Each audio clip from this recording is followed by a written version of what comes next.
देशको प्रधानमन्त्री पुष्पकमल दाहाल प्रचण्ड सहित का मान्छेहरूलाई दुरुत्साहन मुद्दामा के भन्दाखेरि पीडित पक्षले जारी दिएर कारबाही गर्नुपर्छ। यो कानुनले दिएको परिभाषा हो, उनले न्याय पाउनुपर्छ।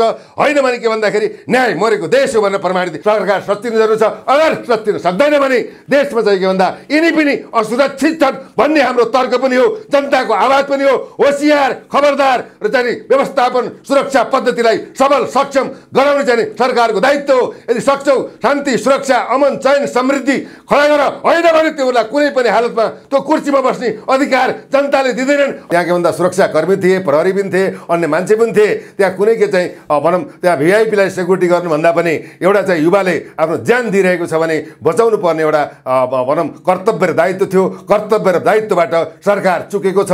त्यसले गर्दाखेरि यिनलाई अब चाहिँ के छ भन्दाखेरि यस्ता घटनाले देशका चाहिँ के भन्दा नेतृत्वहरूले अब पनि बदमासी गरेर यी कुराहरूलाई सुधार गर्न सकेनन् भने अब चाहिँ यी चाहिँ के भन्दा देशका सत्तासीन व्यक्तिहरू, भ्रष्टाचारीहरूलाई चाहिँ के भन्दाखेरि यसै गरी पेट्रोल शरीरमा छर्केर आगो लगाउन नपरोस्। 60 लाखको ऋणको मात्र नभएर उनले विदेशमा गएर खाएका ठक्करहरू एउटा व्यवसायी भएर देशमा आएर चाहिँ उनलाई चाहिँ के भन्दाखेरि सबैतिरबाट तिरस्कृत भएका अवसरहरू, एउटा व्यवसायीलाई व्यवसायीको सम्मान नगरेका परिस्थितिहरू विद्यमान छन्। तपाईँले हेरिसक्नु हो, भनौँ दर्जनौँ चाहिँ व्यापारीहरू चाहिँ ब्याङ्कको ऋण तिर्न नसके मरेका छन्। आज जाजरकोटमा बसमा सुत्केरी हुन ल्याउँदा भनेर एम्बुलेन्स साधन नभएर बसमा चाहिँ ल्याउँदै तपाईँको चाहिँ बच्चा जन्माएर त्यो आमाको मृत्यु भएको छ भने राज्य कहाँ छ, सरकार कहाँ छ, राज्यको दायित्व के हो, कर्तव्य के हो, म को हुँ, मैले गर्नुपर्ने के हो भन्ने खालको सरकारमा बसेका व्यक्तित्वहरूले जानकारी लिन सकेनन्। 4 खरब चाहिँ युवा स्वरोजगारको लागि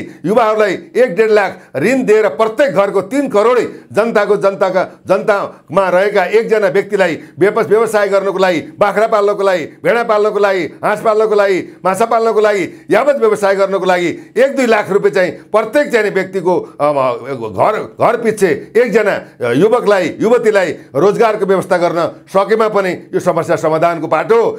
प्रयास मिडिया तपाईकै लागि, तपाईकै लागि।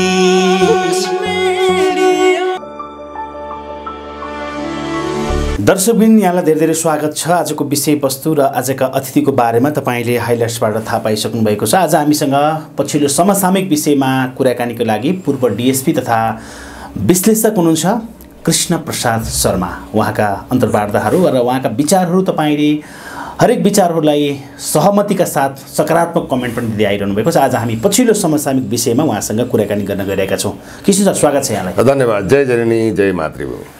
यतिखेर देशको ध्यान एकजना व्यक्ति जसले संसद भवन अगाडि आत्मदहन गरे, प्रेम प्रसाद आचार्यतर्फ सबैको ध्यान गएको छ। उनको यो विषय एउटा व्यक्तिगत विषय होइन, यो सामाजिक र अति संवेदनशील विषय हो भनिरहेका छन्। के भन्नुहुन्छ सर यो विषयमा? वास्तवमा के त भन्दाखेरि तपाईँले जुन क्वेसन राख्नुभयो यो चाहिँ समसामयिक नभएर राष्ट्रले गरेका होइन, राष्ट्रको विसङ्गति, विकृति, अन्याय, अत्याचार, भ्रष्टाचार र जनताप्रति गरेको चाहिँ दुर्व्यवहार चाहिँ राष्ट्रप्रति ठगेको चाहिँ विगतका परिस्थितिले चाहिँ यो चाहिँ के भन्दाखेरि देखाएको चाहिँ एउटा युवाको यो सरकारप्रतिको आक्रोश हो। र यो एउटा के भन्दाखेरि अब चाहिँ तपाईँको प्रेम प्रसाद अधिकारीको मात्र नभएर प्रेम प्रसाद आचार्यको यो मात्र यो भनौँ संवेग र चाहिँ आवेग र चाहिँ यो शरीरमा चाहिँ पेट्रोल छरेर यो चाहिँ यो दहन भनौँ जलेको अवस्था भयो। यो चाहिँ के भन्दा राष्ट्रको लागि र चाहिँ राष्ट्रका नेतृत्वले गरेको चाहिँ के भन्दाखेरि क्रियाकलापको चाहिँ एउटा उपज पनि हो। यो चाहिँ यो राष्ट्रिय एउटा सन्देश पनि हो, यो दुःखद घटना पनि हो। वास्तवमा के त भन्दाखेरि राजनीतिक कर्मीहरूले देशलाई सबल, सक्षम र युवाहरूलाई स्वरोजगार बनाउन नसकेका, ठाउँ ठाउँमा गएर ठोकिनु परेको, ठक्कर खानु परेको, यातना भोग्नु परेको, विभेदका चाहिँ पाटा र चाहिँ के भन्दाखेरि भनौँ मतभेदका कुराहरू चाहिँ भनौँ जनता र विशेष गरी युवाहरूले भोग्नु परेको पीडाबाट चाहिँ यो आएको एउटा संवेदनशील र चाहिँ अत्यन्त चाहिँ मर्माहत र चाहिँ दुःखद चाहिँ घटनाको पराकाष्ठाको रूपमा हामीले यसलाई विश्लेषण गरेका छौँ। यो चाहिँ एउटा व्यक्ति विशेष नभएर राष्ट्रका अभिभावकहरूले आफ्ना सन्तानलाई गरेको चाहिँ चरम यातना, चरम विभेद र चरम भ्रष्टाचार र चरम चाहिँ के आफन्तवादको पराकाष्ठाको रूपमा समग्र देशका जनताहरूले र हामीले पनि यसलाई यो विषय सारलाई हेरिरहेका छौँ। हेर्नुहोस्, अब आत्महत्या गरेका प्रेम प्रसादको 60 लाख ऋण छ अरे। अब अहिलेको सबै सांसदहरू मन्त्रीहरूले आफ्नो तलब भत्ताबाट तिर्दिनुपर्छ भन्ने कुरो यदाकदा नि आएको छ कि यो सम्भव छ सर? वास्तवमा के छ भन्दा सरकार भनेको अब तपाईँको के भन्दा यो 60 लाख भनेको त सामान्य परिस्थिति हो सरकारको हकमा। हेर्नुहोस्, किन भन्दाखेरि तपाईँले एउटा क्रिकेट रङ्गशाला बनाउनलाई चाहिँ 3 अरबको बजेट छुट्याएको हुन्छ। एउटा चाहिँ यो अब टावरहरू बनाउनलाई हेर्नुहोस् होइन, दुर्गममा चाहिँ एउटा फ्याक्ट्री बनाउन सकेका छैन, शिक्षामा सुधार गर्न सकेका छैन, कृषिमा सुधार गर्न सकेका छैन, एउटा लघु वित्तीय ऋणको व्यवस्था छैन, कुनै पनि कल कारखानाको त स्थापना छैन, आफ्नै चाहिँ के भन्दा परिवारवादी परिस्थितिलाई जन्माएर बर्मलुट गरे अवस्थामा 60 लाखको चाहिँ सेरोफेरोको अवस्था त केही पनि होइन। यो सरकार सांसदले तिर्नु पनि पर्दैन, राज्य कोषबाट जनताले जम्मा गरेको होइन पैसाबाट तिर्न सक्ने अवस्था पनि भन्छ।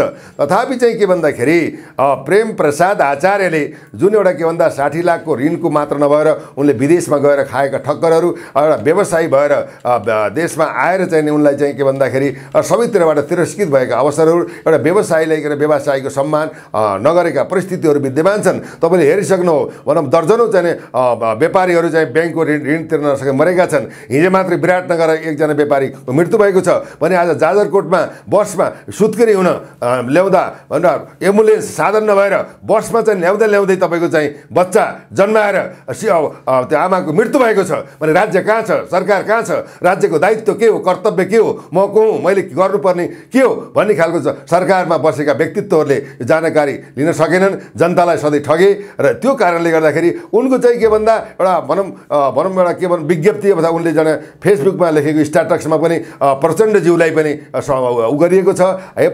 यदि चाहिँ यो नेपाल, अमेरिका, जापान, थाइल्यान्ड होइन तपाईँको बेलायत, जर्मन जस्ता देशहरूमा यदि चाहिँ सहज रूपमा भनौँ भिसा पाउँथे भने यहाँका युवाहरू के भन्दाखेरि सबै विदेशमा जान्थे। 17,000 मान्छेहरू चाहिँ मरेका छन्, तिनको लासमाथि तपाईँले शासन गरेर बस्नु त प्रचण्डजी भनेर चाहिँ उनले के भन्दा विशेषतः देशको प्रधानमन्त्रीलाई एङ्गीकृत गरेको अवस्था छ। त हुनाले त्यही चाहिँ एङ्गीकृत गरे हुनाले उनले चाहिँ के भन्दाखेरि जताततै गएर ठक्कर खाएर वित्तीय संस्थानमा गए, त्यहाँ ठोक्कर खाए, ऋण तिर्न सकेनन् होइन। उनको चाहिँ वेदना, उनको संवेदना हरेक ठाउँका बाटाहरू बन्द भए, उनले जानुपर्ने ठाउँ आफन्तीहरूबाट तिरस्कृत भए, सरकारका अङ्गहरू र व्यक्तित्वहरूलाई भेट्नको लागि समय दिएन, उनलाई हर ठाउँमा बाटाएर चाहिँ ढोका बन्द गरियो। त्यसको चाहिँ यो अब चाहिँ के भन्दा यो जीवन नै अब के छ भन्दाखेरि अब मेरा अब कुनै अवसर र म चाहिँ अगाडि बढ्ने बाटो भएन, मेरा ढोकाहरू बन्द गए। यसका कारक तत्त्व भनेको देशको सरकार हो, त्यसैमा विशेषतः देशका वर्तमान सम्मानित प्रधानमन्त्री प्रचण्ड, पुष्पकमल दाहाल प्रचण्डजी हुन् नै भनेर उहाँले चाहिँ राष्ट्रिय सभामा सम्बोधन गरेको अवस्थामा देशको थलो एउटा जनताको भाग्य र भविष्य निर्माण गर्ने, नीति निर्माण गर्ने, मार्गचित्र तयार गर्ने, देशलाई सबल, सक्षम, योग्य चाहिँ तपाईँको समृद्धिको चाहिँ दिशा बोध गराउने तपाईँको चाहिँ थलो भनेको संसद भवन हो। त्यो संसद भवनमा सम्बोधनकै क्रममा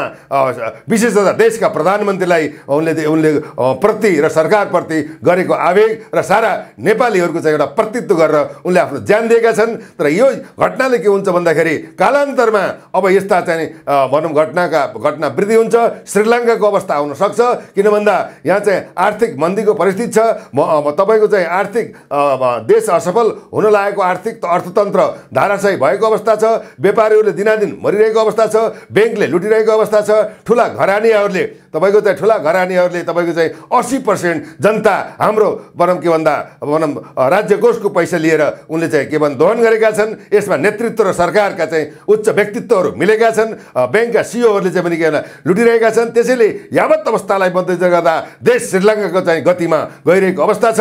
यो देशका सरकारहरूलाई एउटा सत्ता, भत्ता, पावर, प्रधानमन्त्री, राष्ट्रपति माने यदि सेरोफेरमा घुमिरहेका छन्। त्यसैले अब के भन्दा यो घटनाले जुन प्रेम प्रसाद आचार्यले जुन एउटा आफ्नो बलिदान दिएर उनले चाहिँ आफ्नो शरीरमा पेट्रोल खनाएर उनलाई त्यो पेट्रोल खनाएको अवस्थामा फोटो खिच्न भ्याउने व्यक्तिहरूले उनलाई बचाउन सकेनन्। यो चाहिँ के भन्दा दुर्भाग्यपूर्ण पराकाष्ठा पनि हो। यो मानव संवेदनशीलता भन्दा पनि पशुवत व्यवहारको चाहिँ एउटा चाहिँ चरितार्थ गरेको एउटा चाहिँ यो चाहिँ घटनाक्रमले देखाएको अवस्था छ।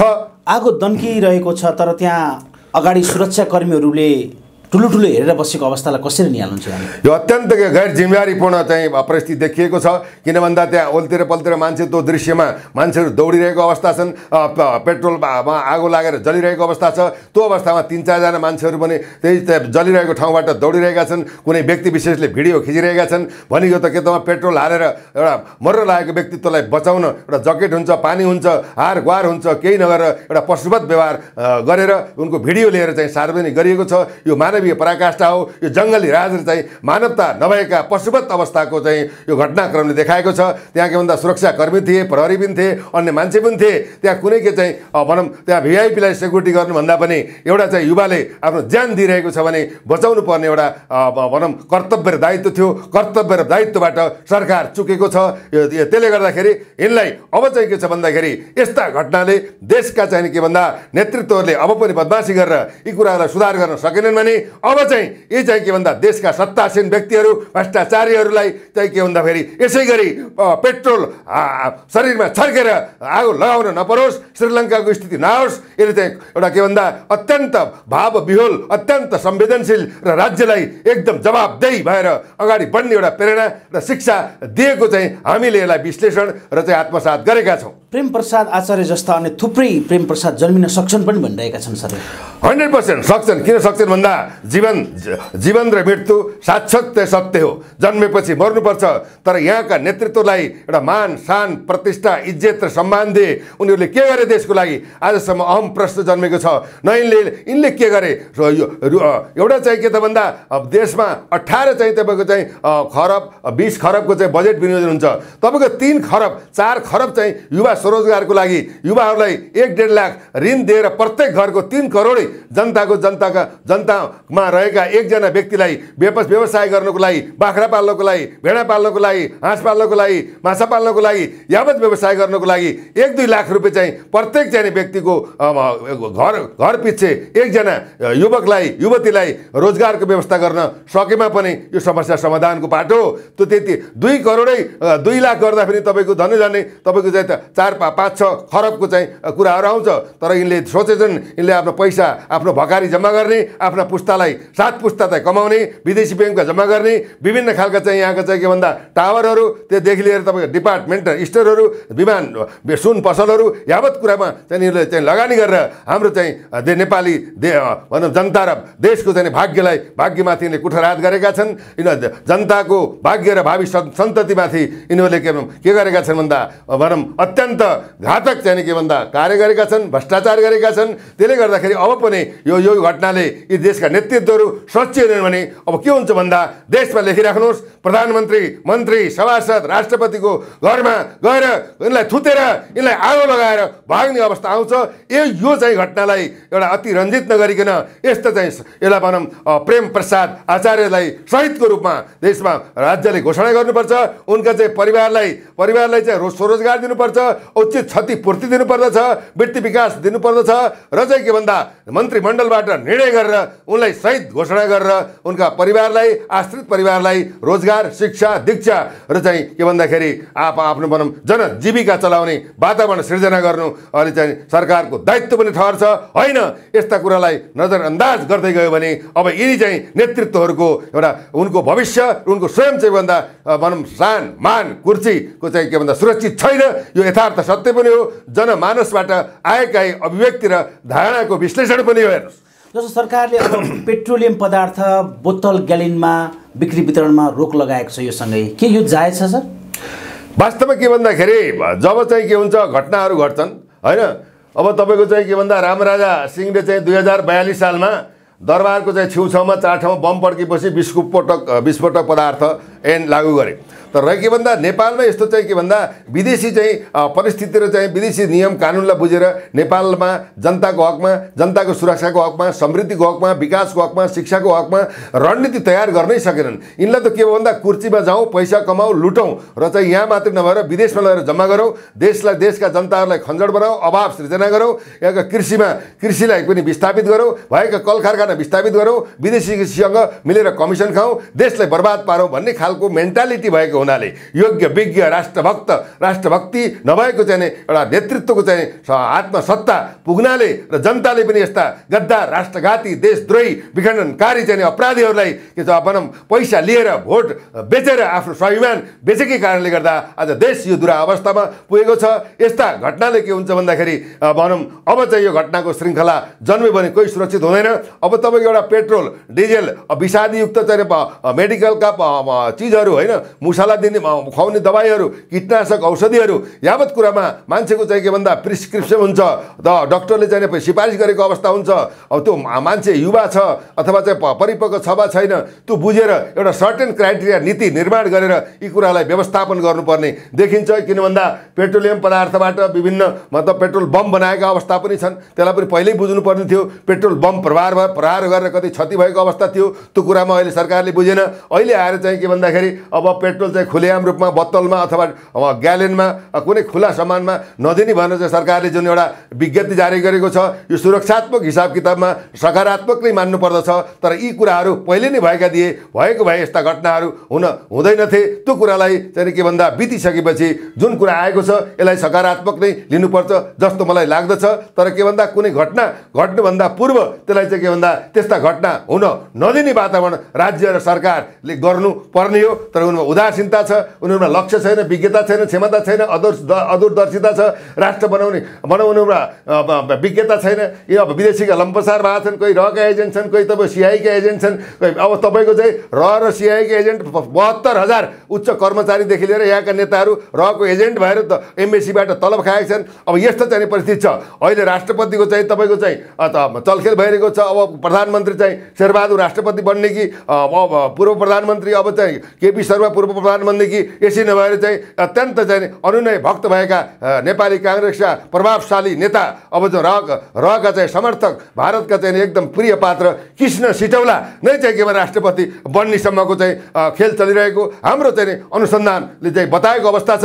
यो पदकै लागि राजनीति, धन कमाउनै लागि राजनीति, सेवामुखी राजनीति, राष्ट्र बनाउने राजनीति र चाहिँ सिद्धान्त र राजनीति इच्छा शक्त नभएकै कारण यस्ता घटनाहरूले अब प्रश्रय पाएको अवस्था हो। सरकार सच्चिनु जरुरी छ। अगर सच्चिन सक्दैन भने देशमा चाहिँ के भन्दा यिनी पनि असुरक्षित छन् भन्ने हाम्रो तर्क पनि हो, जनताको आवाज पनि हो। होसियार, खबरदार र चाहिँ व्यवस्थापन सुरक्षा पद्धतिलाई सबल सक्षम गराउने चाहिँ सरकारको दायित्व हो। यदि सक्छौ शान्ति, सुरक्षा, अमन, चयन, समृद्धि खडा गर, होइन भने त्योलाई कुनै पनि हालतमा त्यो कुर्सीमा बस्ने अधिकार जनताले दिँदैनन्। अहिले त प्रतिपक्ष नभएको सरकार छ, त्यसको प्रतिपक्षमा हामी छौँ, हामी नै एक्लै लड्न सक्छौँ। जनता नै प्रतिपक्ष हो, जनताले खबरदार गर्ने र राष्ट्रिय चाहिँ जिम्मेवारी पनि हो भन्ने जनताले बुझ्नुपर्छ भन्ने जस्तो मलाई लाग्दछ। हेर्नुहोस् जस्तो अब प्रेमप्रसाद आचार्यले जति व्यापारीहरूको नाम तोकेका छन्, के उनीहरूलाई आत्महत्या दुरुस्तान मुद्दा चलाउन सक्ने अवस्था रहन्छ? वास्तवमा के छ भन्दाखेरि विगतको इतिहास हामीले हेर्दा यदि कानुनलाई कार्यान्वयन गर्ने हो भने नेपालमा कानुन छ होइन, विधिको शासन छ, नेपालमा न्याय मरेको छैन भन्ने परिस्थितिलाई यदि चाहिँ विवेचना कानुन त नीतिसङ्गत, विधिसङ्गत, सिस्टमसङ्गत र अहिलेको संविधान सम्मत हामीले परिभाषा र विश्लेषण गर्ने भने जति नाम पोलेका छन् यसमा चाहिँ के भन्दा तपाईँको चाहिँ देशको प्रधानमन्त्री पुष्पकमल दाहाल प्रचण्ड सहित का मान्छेहरूलाई दुरुस्तान मुद्दामा के भन्दाखेरि पीडित पक्षले जारी दिएर कारबाही गर्नुपर्छ। यो कानुनले दिएको परिभाषा हो, उनले न्याय पाउनुपर्छ। होइन भने के भन्दाखेरि न्याय मरेको देश हो भनेर प्रमाणित। अब आर्थिक रूपमा असफल त देश भइ नै सक्यो। 20-22 खरबको तपाईँको ऋण, विदेशी ऋण भइसक्यो। जनताको 76-77 हजार ऋण हामी जनताले बोकेकै छौँ। जनता त एउटा बच्चा रोएरै जन्मिन्छ, 70-80 76 हजार ऋण लिएर रोएरै मर्ने अवस्था हो भने कहाँ छ सरकार, कहाँ छ अभिभावक, कहाँ छ चाहिँ सुशासन, कहाँ छ विधिको शासन, कहाँ छ यो छाडातन्त्रलाई परिष्कृत गरेर एउटा के भन्दाखेरि यो व्यवस्था बदलेर होइन, अवस्था जनताको जिउका त्यौँ छ। यी चाहिँ सत्तासीनहरूले अरबौँ खरबौँ जाने भ्रष्टाचार गरेका छन्। नेपालमा मात्रै पैसा राख्न नपुगेर विदेशको स्विस ब्याङ्कमा गएर पैसा राखेका छन्। त्यो देशको हाम्रो सम्पत्ति यसलाई दोहन गर्ने अधिकार गरिदेऊ। अब सच्चिने नसच्चिने अहम प्रश्न पनि हो। योमा चाहिँ के भन्दा यो चाहिँ अब प्रेम प्रसाद आचार्यले जुन एउटा मर्न बाध्य भए त्यसको चाहिँ के भन्दा दुरुस्तान मुद्दामा उनले लेखेको स्ट्याटसलाई अध्ययन अनुसन्धान गरेर अगाडि चाहिँ कानुन प्रभावित हुनुपर्छ भन्ने मान्यता पनि हो। संविधान र कानुनले दिएको अधिकार पनि हो। हेर्नुहोस् हस् कृष्ण सर, महत्त्वपूर्ण समय संवादको लागि यहाँलाई विशेष धन्यवाद छ। अन्त्यमा केही भनाइ छ भने राख्नुहोस् न। अब यहाँले चाहिँ जुन अवसर दिनुभएकोमा सर्वप्रथम यहाँलाई धन्यवाद दिन चाहन्छु। देश अत्यन्त गम्भीर मोडमा छ। अब सत्ताकै लागि राजनीति गर्ने हो भने हाम्रो भन्नु कुनै छैन। देशका नेताहरू शालीन सरल होइन सादा जीवन उच्च विचार लिएर विगतमा भएका गल्ती कमजोरीलाई होइन परित्याग गरेर अब चाहिँ के भन्दा देशलाई बनाउने सवालमा युवाहरूलाई साथमा लिएर छक्का पञ्जा नगरिकन होइन अब युवालाई नै के भन्दा एउटा सल्लाहकार भएर अहिले वर्तमान प्रधानमन्त्री र पूर्व प्रधानमन्त्री केपी शर्मा ओली दुईजनाको हातमा चाहिँ लगाम छ। यो लगाम चाहिँ उहाँले बिगार्नुभयो भने सम्पूर्ण अब्जस उहाँमाथि आउँछ। रवि लामेछानेले एउटा गर्छु केही गर्छु भनेर चाहिँ के भन्दा लागेको एउटा युवालाई नागरिकताको यो चाहिँ प्रपञ्च मचाइएको अवस्थामा पनि उहाँहरूकै हात हुन्छ। किनभने न्यायाधीश पनि न्यायालय पनि के भन्दा पार्टीका मान्छेहरू छन्। तपाईँको चाहिँ संवैधानिक अङ्गमा पार्टीका मान्छेहरू छन्। यो चाहिँ के भन्दाखेरि अब तपाईँको चाहिँ सूर्यलाई चाहिँ हत्केलाले चाहिँ के छेकेर छेकिँदैन। त्यसैले सम्मानित वर्तमान प्रधानमन्त्रीज्यू पूर्व प्रधानमन्त्री केपी शर्मा ओलीज्यूले चाहिँ के भन्दा बसेर देशको हकमा राष्ट्रको हकमा जनताको हकमा अब हामीले एउटा केही राम्रो काम गरेर राष्ट्र निर्माण गरेर यो हाम्रो इतिहास रचेर मर्छौँ। विगतका चाहिँ पाप हामीले पखाल्छौँ र जनताको भाग्य र भविष्य निर्माण गर्ने कुरामा हामी चाहिँ एउटा ऐतिहासिक पुरुष ऐतिहासिक नेतृत्व भएर हामीले चाहिँ मर्ने बाचा सङ्कल्प र प्रतिबद्धता जाहेर गर्छौँ भन्ने अन्तर्आत्माले उहाँहरूलाई चाहिँ के भन्दाखेरि सद्भाव दियोस्। आज तपाईँको वसन्त पञ्चमी सरस्वतीको चाहिँ बास होस्। शिक्षा नै यस्तो चिज हो जसले संसारलाई परिवर्तन गर्न सक्छ। र सरस्वती माताले उहाँको चाहिँ विवेक बुद्धि सामर्थ्यता ज्ञान र देश बनाउने कला क्षमता र विज्ञता दिएर निष्पक्ष रूपमा जनताको असल अभिभावक र गार्जियन भएर प्रस्तुत हुने प्रेरणा प्रदान होस् भन्ने सबैमा शुभकामना व्यक्त गर्दै र यसरी चाहिँ भनौँ आफ्नै शरीरमा पेट्रोल हालेर अब जुन एउटा भनौँ दिवंगत हुनुभएका हाम्रो चाहिँ के भन्दा प्रेम प्रसाद आचार्य ज्यूको आत्म शान्तिको कामना गर्दै शोकाकुल परिवारप्रति ईश्वरले धैर्य धारण गर्ने क्षमता प्रदान गरून्। सरकारले समुचित क्षतिपूर्ति देओस्। यस्ता यस्ता घटना अब पुनरावृत्ति नहुनेतर्फ एउटा रणनीति नीति र विधि सिस्टम बनाएर अगाडि बढोस् भन्ने शुभकामना सहित ध्यानाकर्षण सहित म बिदा हुन चाहन्छु। धन्यवाद। जय जननी जय मातृभूमि।